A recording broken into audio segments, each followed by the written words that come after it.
Untuk bank UBS sendiri sebenarnya ada yang lucu nih kalau kalian pakai MACD ya. Hukum MACD kan kalian tahu ya di live sebelumnya ya. Dimana ketika ada saham yang uptrend, kemudian MACD-nya menurun, ya ini hitungannya bisa menurun atau menipis, itu terjadi divergence. Ketika terjadi divergence, maka target penurunan dari saham ini itu adalah titik terendah dari candle setelah terjadi divergence. Jadi ya kurang lebih di sini. Dan UBS pun rebound dari titik 18 ke 21 itu lumayan banget loh. 3 poin itu lebih dari 20% untuk market cap sebesar UBS, which is itu udah kayak BCA mungkin naik sekitar 10 atau 15%. Karena UBS itu market capnya tinggi. Asetnya itu kurang lebih 1000-an triliun kalau nggak salah, kalian boleh cek lagi. Nah, tapi sayangnya rebound dari UBS itu juga tertahan dari pola double tops yang ada di atas. Jadi kalian bisa lihat ya, market US memang volatile, memang pergerakannya enggak sesmooth dari IHSG karena dia nggak ada batasan ARA dan ARB. Tapi pergerakannya tuh nurut banget sama technical, itu satu. Dan kalian lihat di sini kayak gap-gapnya itu banyak banget, gap dan itu udah biasa. Kenapa? Karena dia volatile tapi nurut sama technical. That's why sebenarnya kalau kalian bagi chartis yang mau ngelatih kemampuan kalian untuk technical, mau ngelatih kemampuan kalian untuk mengedoing technical analysis, you must start from US market, Europe market, cryptocurrency, forex. Kalian uji kemampuan technical kalian di pasar itu.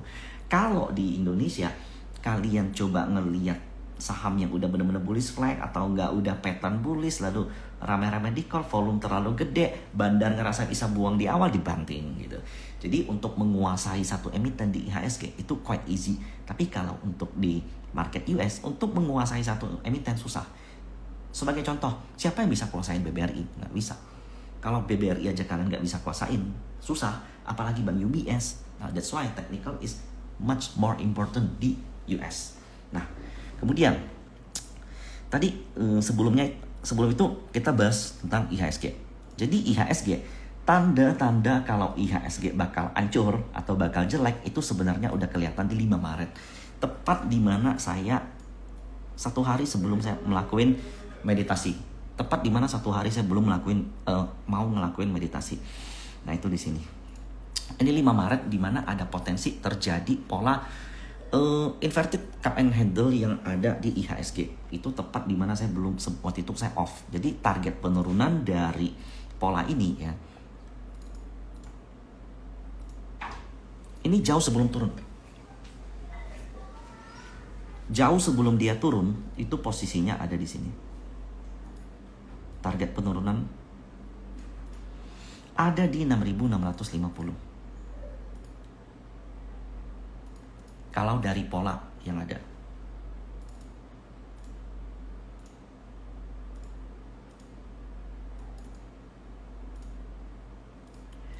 Ketika sudah mencapai target penurunan, yaitu di sini, saya gagal. Kenapa? Karena saat itu di sini saya merasa bahwa IHSG bakal rebound. Ternyata enggak, ternyata bablas dulu dari target penurunan cup and handle-nya. Bablas dulu sampai ke bawah, yaitu di bawah, yang paling bawah di sini. Nah, jadi saya juga nggak 100% berhasil. Saya juga bisa sering salah, apalagi kalau marketnya dipenuhi uncertainty seperti itu. Nah, di sini jadi setelah projection turun ke bottom 66 lebih, kejadian. Nah, di sini udah makin clear kalau IHSG bakal turun ke 6.600. Sayangnya di sini nah kemudian berhasil. Di sini saya gagal. Saya berpikir bahwa IHSG bakal rebound ke sini. Ternyata reboundnya tuh di sini. Nah, di sini tuh posisi di mana saya live bareng Sukor, yaitu di 14 Maret. Nah, so IHSG ketika di 14 Maret menyentuh bottom, di situ saya cukup yakin akan terjadi rebound. Sehingga saya bisa katakan bahwa sepertinya minggu depan itu kita akan ada sedikit napas gitu, atau boleh dikatakan ada party lah. Nah, mungkin kalian masih ingat story saya kemarin itu di sini, dimana saya buat sebuah gambar penang. Nah, ada yang bilang sama saya, Kok kalau seandainya ada penan di bawah, itu bukannya pertanda kalau melanjutkan tren sebelumnya, yaitu bearish flag. Ya, saya setuju sekali. Kalau kita nggak ngelihat makronya, itu satu. Yang kedua, kalau kita nggak ngelihat demand yang ada sebelumnya. Karena demand, kalau kita ngelihat gini ya, itu hanya satu tick seperti ini. Kenapa bisa rebound kenceng? Hari ini reboundnya gila loh. Jadi hari ini ya, IHSG itu berhasil rebound dari bottom, itu diiringi dengan foreign flow. Foreign flow juga cukup oke. Net foreign buy itu ada 2T, kalau itu ada sama Dego, kalau net buy ada 200-an bio. Transaksi juga lumayan gede, 15 triliun, dan net foreign buy itu barang-barang bagus. BCA, Bank Mandiri, BRI, BNI. For big banks itu kita net foreign buy. Ada Telkom, ada Akra, Unilever. Nah, alasan kenapa bisa terjadi seperti ini adalah jika kita hanya melihat ini, mungkin kita nggak bisa memproyeksikan kalau ini bakal rebound seperti ini. Ini bisa dua arah, artinya symmetrical triangle, artinya kan pembalikan arah atau meneruskan tren sebelumnya. Kalau meneruskan tren sebelumnya seperti ini. Nah, kenapa saya bisa bilang ini adalah potensi rebound? Karena kalau kita tarik jauh ke belakang, ini merupakan areal yang very psychological. Dan kalau kita tarik lagi ke belakang, jauh lagi ke belakang, ini even area-area yang dibuat di era sebelum COVID di Maret 2019. For your information, ini adalah areal di mana kali pertama Jokowi kepilih jadi presiden. Kemudian market hancur karena COVID, rebound lagi titik tertinggi di sini, di sini, di sini. Nah, ketika kita melihat jangka waktu ke belakang, maka akan ada kecondongan psikologis dari para pelaku investor, para trader, para fund manager melihat angka itu sebagai angka yang murah. Karena historical yang ada sebelumnya. Jadi kalau kita cuma lihat jangka short term, analisa kita tuh jadinya tuh weak. Tapi kalau kita tarik jauh ke belakang, analisa kita bisa jauh lebih kuat. Itu satu. Yang kedua, apakah IHSG akan melanjutkan kenaikan? Saya pesimis. Kenapa? Karena ini ada gap gak ya? Ya, di sini ada gap up yang dimana akan ada kecondongan untuk ditutup. So, saya menilai yang akan terjadi nanti hari Senin itu adalah seperti ini. Ingat, sekali lagi saya bisa salah. Akan ada shooting star di atas. Setelah itu turun menutup gapnya. Setelah itu bakal kemana? Yang I hope so akan terjadi cup and handle, di mana rebound break 6.800 dan ke MA 200. Kenapa yang lain nggak begitu dilirik? Ya, sorry to say, saat ini yang paling menarik bagi foreign itu hanya perbankan kita dan big banks doang. Tapi hari ini saya masuk satu bank kecil, yaitu Bank BTN. Karena menurut saya this is good untuk banking. Nah, so kita mulai lihat yang saya janji mau bahas itu kan Akra. Saya nggak bisa bahas semuanya, kalau bahas semuanya capek. Gini, Akra. Nah, jadi di Februari tanggal 26 saya menangkap ada pola cup and handle yang terjadi di Akra, di mana ada potensi kalau Akra bakal melewatin titik resisten di 1430 dan menuju ke level 1600. Sini ada target 1600. Alasannya kenapa? Let me look at you. Saya pakai Stockbit. Di sini ada yang dari Singapura lagi nonton. Halo, Vivi. Ini saya nggak tahu udah update atau belum ya. Tapi nanti kalian boleh lihat besok atau hari Senin. Kalau hari Senin masih kenceng kayak begini, berarti ini valid foreign buy-nya. Coba kita lihat. Ya, ini valid. Kenapa? Karena di RTI pun Akra itu net foreign buy ke 6. Foreign melakukan pembelian di Akra itu sebesar 83 bio, dan itu besar kalau untuk ukuran Akra. You know, Akra dibilang liquid, ya liquid, tapi nggak seliquid big banks. Kenapa bisa? Kenapa bisa kita prediksi atau kita beli jauh sebelum foreign melakukan pembelian yang masif seperti ini? Nah, Bahasnya saham yang mau mulai gerak kok, Akra ada tinggi. Jadi saya bahas hari ini bukan untuk ngajak kalian beli Akra. You are wrong. Saya bahas Akra. Kenapa? Karena untuk kedepannya biar kalian bisa menganalisa sendiri saham-saham yang bakal mau naik tinggi tapi belum tinggi. Nah, so you are wrong. Kalau datang ke sini untuk merasa kalau saya ngajak kalian beli Akra, you are wrong sekali lagi. Tadi itu di tanggal Februari 26. Nah, itu di sini. Kalian perhatikan dari tanggal 26 ini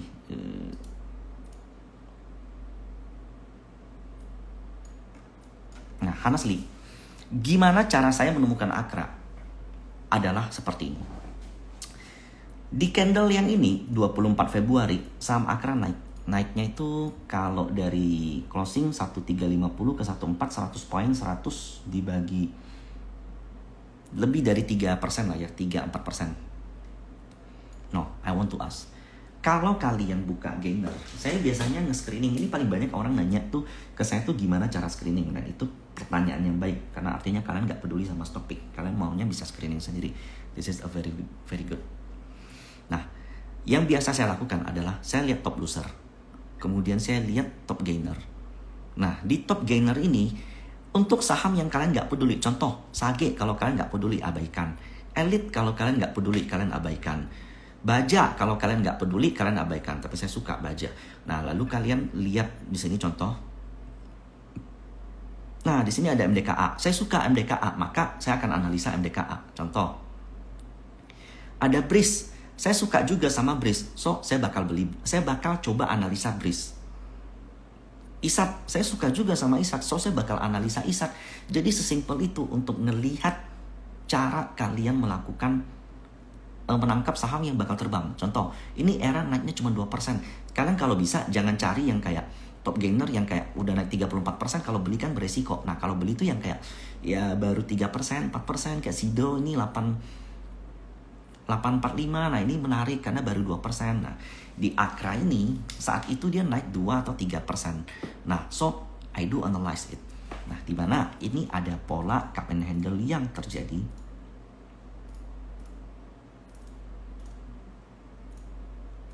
Mungkin kalau dari daily enggak kelihatan, tapi kalau di hourly itu kelihatannya bukan main. Tuh, ini jelas banget. Dan dia sempat retest. Di bawah sempat retest. Nah, lalu sempat kemarin berita-berita tentang SVB, berita tentang Credit Suisse itu membuat market drop banget kan. Nah, Akra even drop sampai ke tembus neckline. Berarti di sini bakal banyak cut loss. I do believe bakal banyak yang cut loss. Bakal banyak yang cut loss. Setuju nggak? Tapi kenapa saya merekomendasikan sampai 1280? Bukannya ini kan cup and handle. Ini support. Berkali-kali dites lalu jebol. Kenapa di sini malah beli kok? Bukannya harusnya cut loss. Nah, so this is I want to explain. Pertama ya, ketika terjadi kepanikan di market, saya coba rangkum deh.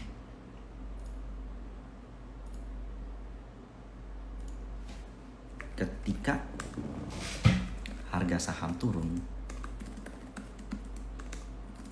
coba cari tahu alasan penurunan harga. Jika itu terjadi hanya di saham itu, sementara saham sesektornya tidak, maka itu valid.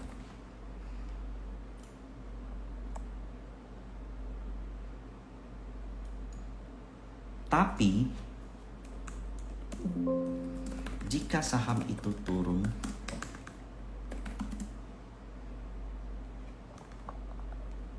dan semua saham lain ikut turun, maka itu adalah peluang.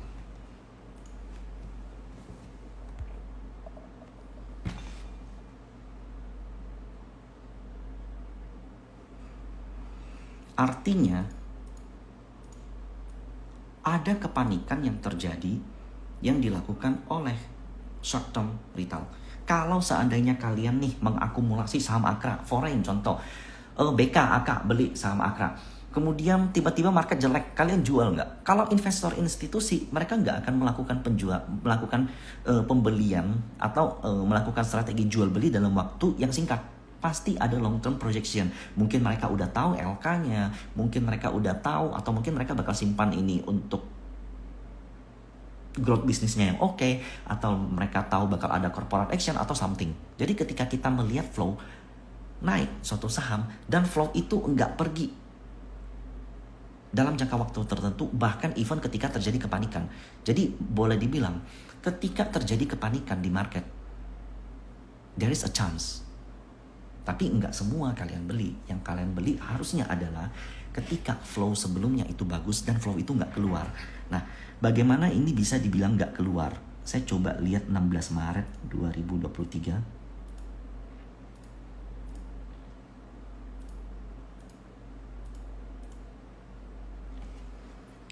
Kalian perhatikan, ketika harga saham Akra turun hampir ARB, di sini memang ada BB jual, AK jual, ada foreign yang melakukan taking profit. Tapi ada another yang melakukan pembelian. DR ini kalau bisa beli Akra di angka 13 bio di saat market jelek, ini nggak bener menurut saya. Even di hari itu aja bot dari Stockbit mengatakan ini akumulasi. Ya normal, wajar. Dan volume yang terjadi di bawah besar, artinya di sini terjadi banyak volume, banyak yang jual dan banyak yang beli. Yang beli lebih kuat. That's why ini artinya sooner or later ini bakal naik. Itu menurut saya. Itu kalau saya menganalisa. Jadi gimana cara saya melihat Akra? Jawabannya adalah saya melihat ketika dia menarik mata saya. Jadi bandar itu ya, bandar market maker, cara dia komunikasi sama kita itu bisa pakai chart atau bisa pakai harga. Ketika dia naikin harga saham sampai 3%, nah itu tuh harusnya kalian bisa nangkep. Nah ini dia lagi komunikasiin ke kalian nih. Dia bakal buat kayak Broxum bagus atau seandainya price action-nya bagus. Nah ketika ini balik ke average mereka nggak akan biarkan itu. Jadi menurut saya ya, yang beli di sini sama yang beli di sini, dua candle ini, itu adalah satu orang. Mungkin kalau dilihat dari Broxum nggak sama, tapi karena Broxum itu bebas, saya kalau foreign saya beli pakai BK, besok saya jual pakai AK, lusa lagi saya beli pakai CS, itu bebas. Tapi kalau kita fokus sama price action, jadi ini bukan ilmu Broxum, ini hanya ilmu sederhana, di mana di sini ada komunikasi yang dilakukan, ada hal yang menarik mata, terjadi kepanikan, dan kepanikan ini justru akumulasi dari hari itu. Jadi saya nggak ngelihat BK, AK, CS dan kode brokernya. Saya hanya ngelihat ada yang melakukan pembelian dalam gelondongan. Itu adalah opportunity to buy. Tapi ini kan break support kok. Kenapa? Kok lu beli? Alasan satu. Cup and handle yang terjadi itu lemah karena bentuknya kecil. Jadi wajar aja kalau seandainya bisa jebol-jebol support. So, yang perlu saya kasih lihat kalian, ini berdasarkan pengalaman saya di market ya. Ketika ada kepanikan di market, contoh ini namanya double bottom, double bottom lah, boleh lah, dia udah break, kemudian market panik, support jebol itu wajar. So you must try to buy at the lowest bottom. Ketika kalian berhasil dapat di sini risk dan reward rendah, there is a very big opportunity, a very big probability untuk dia kembali naik. Sederhana, pertama kalian lihat akum yang ada di sini, kalian lihat siapa yang beli di sini, bagaimana price action yang terjadi di luar Broxum. Kalau Broxumnya lebih match ya lebih bagus, tapi Broxum bisa diakalin, ingat, maka akan ada potensi dia rebound setelahnya. Ini kalau double bottom. Kalau inverted head and shoulders seperti ini, contoh terjadi inverted head and shoulders, kemudian break out, lalu market jelek, koreksi, tembus.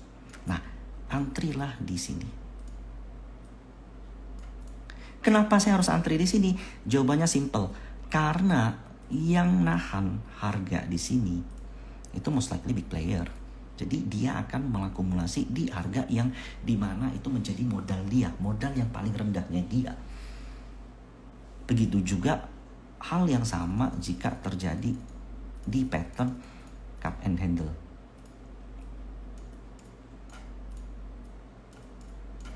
Kalau udah break, kemudian breakdown support, coba lihat dulu breakdownnya ini terjadi karena apa. Kalau karena market panik semua juga koreksi, ya wajar. Jangan disalahin patternnya, jangan disalahin sahamnya, jangan disalahin yang rekomendasinya juga. Nah, coba susun plan. Kalau seandainya porsi kalian kegedean, jual dulu. Tapi kalau porsi kalian masih kecil, so you must try to average down di support yang ada sebelumnya, yaitu di sini.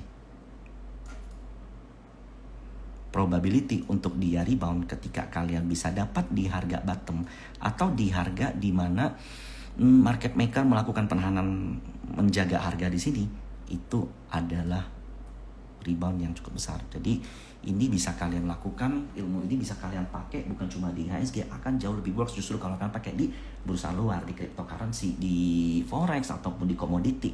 All is good. Kalau saya kalian pakai semakin besar volume, semakin bagus. So itu alasan saya membuat plan Akra, di mana saya lupa intinya.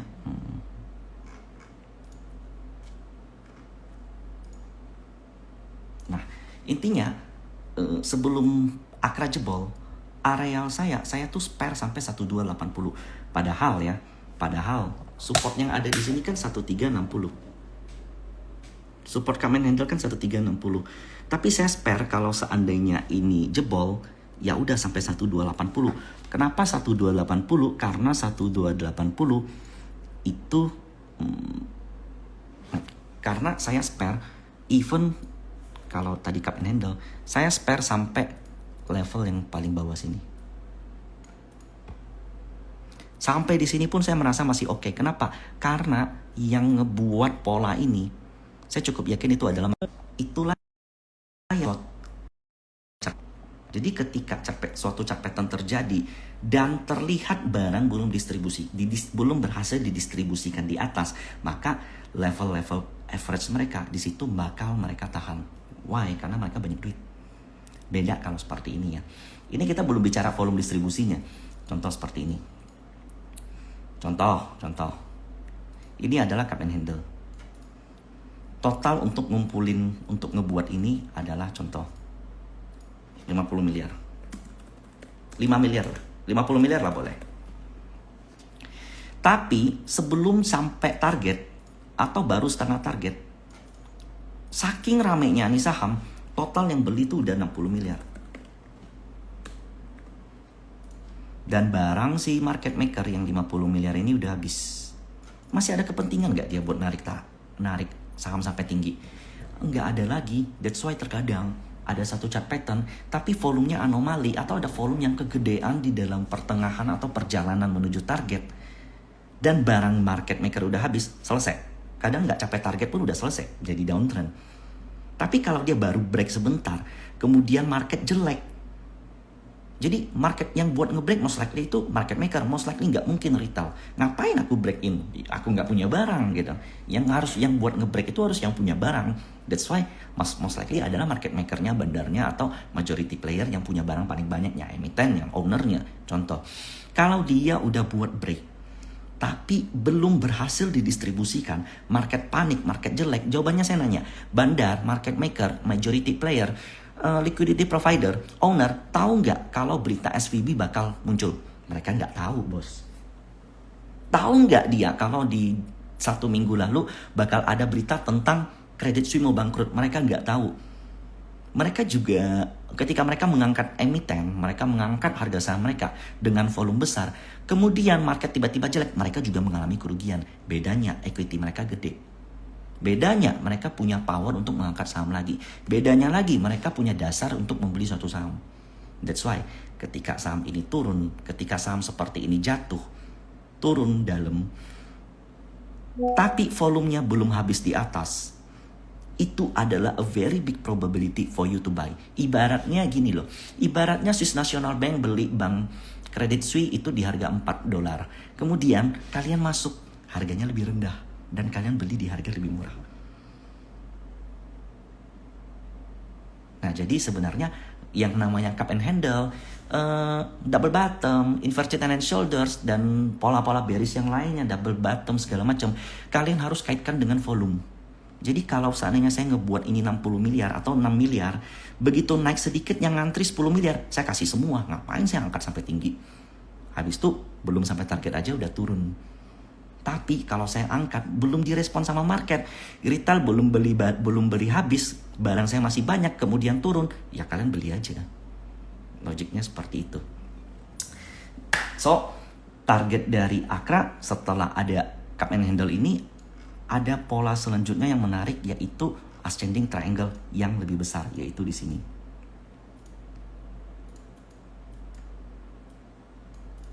Nah, target dari ascending triangle ini sebenarnya nggak terlalu jauh, di 1630.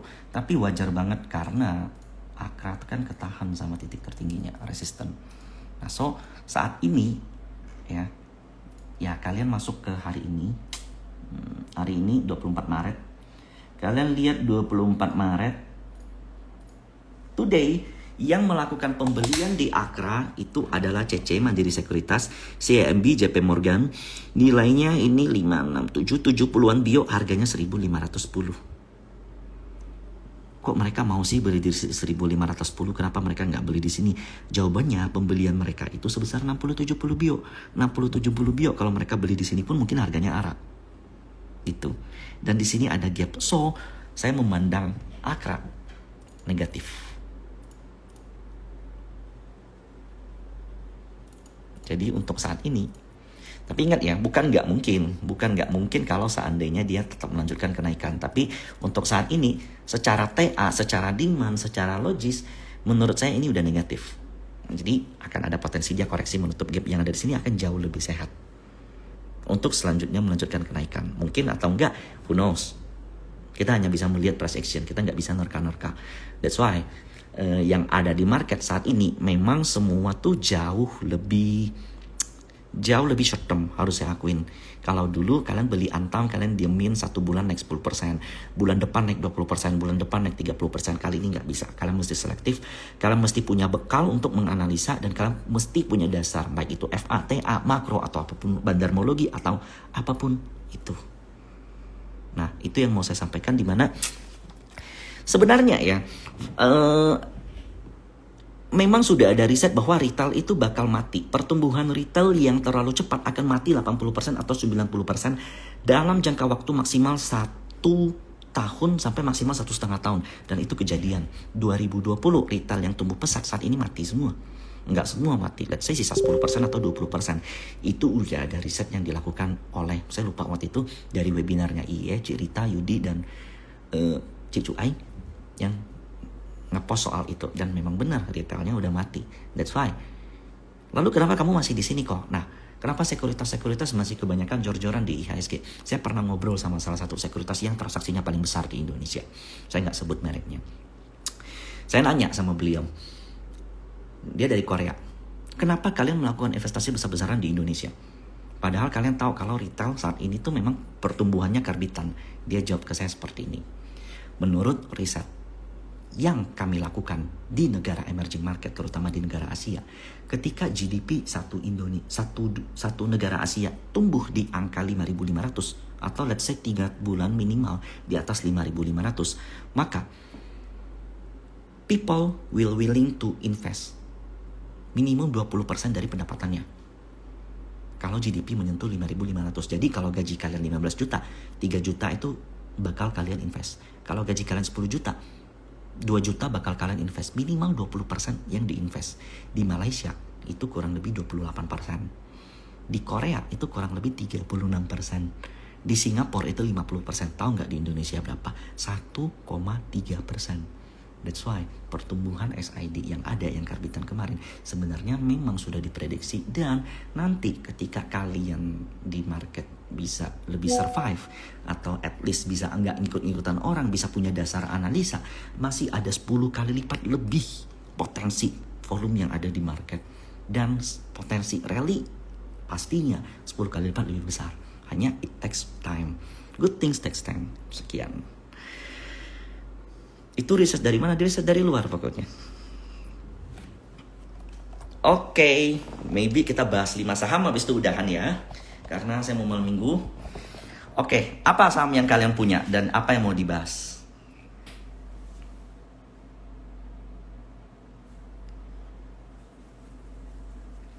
Oke, Adro sempat breakdown support dan menyedihkan, agak sedikit menyedihkan. Tapi intinya divergence yang ada makin kejadian ya. MACD juga makin naik dan maksimal drawdown yang bisa kalian atur di Adro itu adalah di level 2500. Jadi kalau market begini ya dia jebol support sekali-sekali itu nggak apa-apa. Tapi saya melihat ya ada potensi pattern falling wedge yang terjadi di Adro. Jadi ya mungkin begini-begini dulu. Begini-begini dulu. Baru kemudian rebound.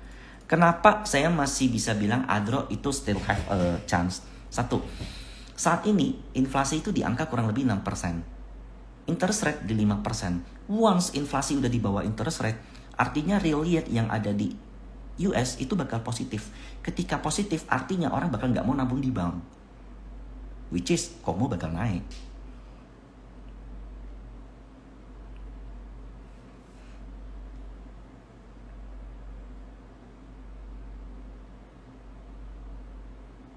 Jangan yang kecil dong, saya takut. Yang agak-agak gede deh, kalau kecil saya takut.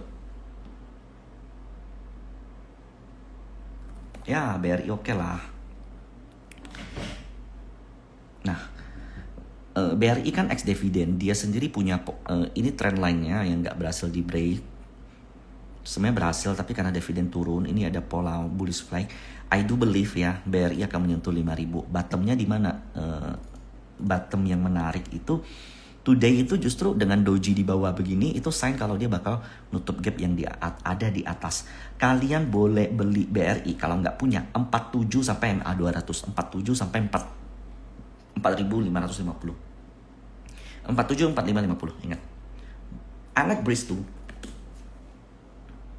Hari ini foreign masih beli Breeze dan Breeze sendiri punya pola yang udah boleh dikatakan udah stabil.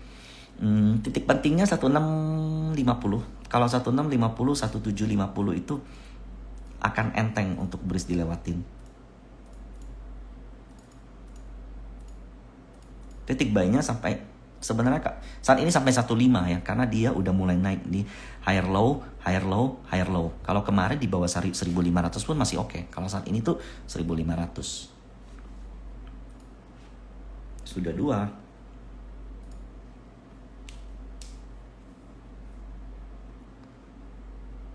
Aces nggak menarik.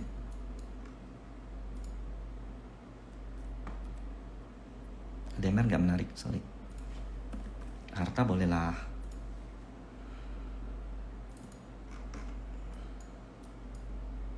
Menarik 340 sampai 330 menarik Harta. Ini bisa pakai Elliott Wave nih, dan ini kayaknya baru-baru start early Elliott Wave gitu.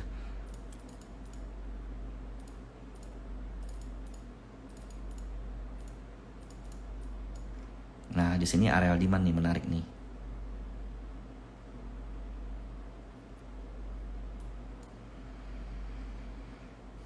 ASI ya. ASI itu salah satu barang di grup saya dan dia punya parallel channel. Di sini ada gap tembus sedikit dan saya tuh ini ya salah satu yang saya terapkan itu seperti ini. Di sini ada double bottom. Ada gap yang jomplang banget. Nah, saya suruh antri di sini sampai bottom yang di bawah. Jadi spare aja diskon. Bayangin yang beli di sini, kalian boleh cek di Broxom, yang beli di sini tuh udah pasti merugi banget. Turun di sini udah pasti merugi banget. Nah, kalian dapat chance untuk dapat harga sebelum breakout. Belum. Ya ini udah very very good. Areal buy saya di grup itu di sini. Wajib malah. Kalau nggak salah.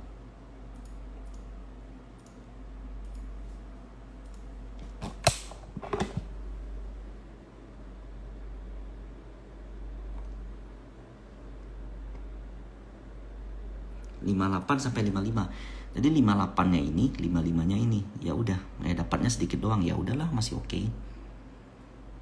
Jadi kayaknya udah sekian dan saya ucapin